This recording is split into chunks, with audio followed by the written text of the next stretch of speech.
ओम नमः शिवाय। हम लोग आज द्वादश ज्योतिर्लिंगों में से एक ज्योतिर्लिंग त्रयंबकेश्वर के बारे में देखेंगे।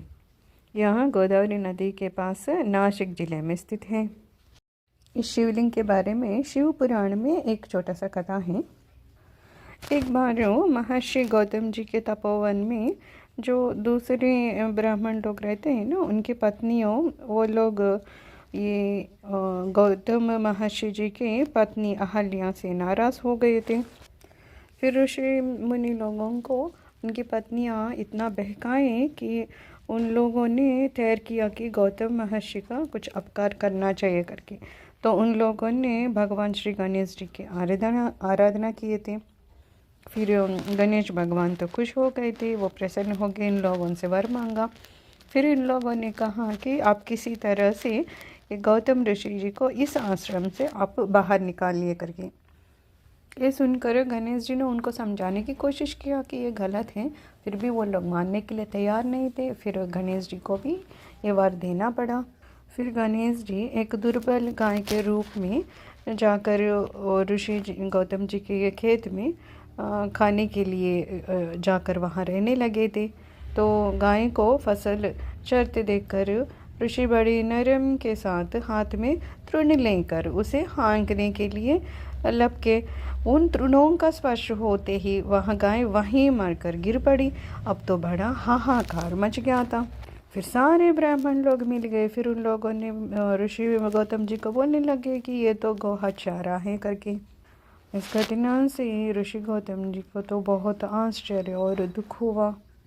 फिर उन लोगों ने बोले, आप तो गौहत्यारे हो, तो आपका चेहरा देखना तो पाप है, इसलिए आप ये वाला आश्रम छोड़ के चले जाइए कहीं दूर करके बोलने लगे थे। फिर विवश होकर ऋषि गौतम और उनकी पत्नी अहल्या जी दोनों बहुत दूर जाके रहने लगे थे। किंतु इन ब्राह्मणों ने तो वहाँ भी उन लोगों का जीना दुर्लभ कर दिया था। उन लोगों ने कहा कि आपने गोहत्या किया, इस कारण आप वेद पाठ या यज्ञ आदि कार्य करने का कोई भी अधिकार नहीं रह गया करके। फिर उन ब्राह्मणों को गौतम जी ने पूछा कि मेरे उद्धार के लिए और इसका प्रायश्चित के लिए कोई तो उपाय बताइए करके। फिर इन लोगों ने तो उनको और तकलीफ़ देना था, इसलिए बहुत सारे नियम बोल रहे थे कि गौतम, तुम ना अपने पाप को सर्वत्र सबको बताते हुए 3 बार पूरी पृथ्वी की परिक्रमा करो, फिर लौटकर यहाँ 1 महीने तक व्रत करो। उसके बाद ब्रह्मगिरी की 101 परिक्रमा करके उसके बाद तुम्हारी शुद्धि होगी। अथवा यहाँ गंगा जी को लाकर उनके जल से स्नान करके 1 करोड़ पार्थिव शिवलिंग से शिव जी की आराधना करो। इसके बाद पुनः गंगा जी में स्नान करके इस ब्रह्मगिरी की 11 बार परिक्रमा करो। फिर 100 घड़ों के पवित्र जल से पार्थिव शिवलिंगों को स्नान कराने से तुम्हारा उद्धार होगा।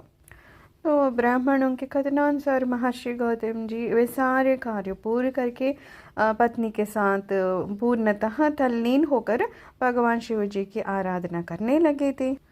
इन सभी चीज़ों से भगवान शिव जी बहुत प्रसन्न हो गए थे। वो प्रकट हुए, फिर इनसे वर मांगने को कहा था। फिर गौतम जी ने बोले, हे भगवान, मैं आपसे यही चाहता हूँ कि मुझे गोहत्या के पाप से मुक्त करिए। फिर भगवान शिव जी ने कहा, गौतम, तुम सर्वदा निष्पाप हो। गोहत्या का अपराध तुम पर छल पूर्वक लगाया गया था।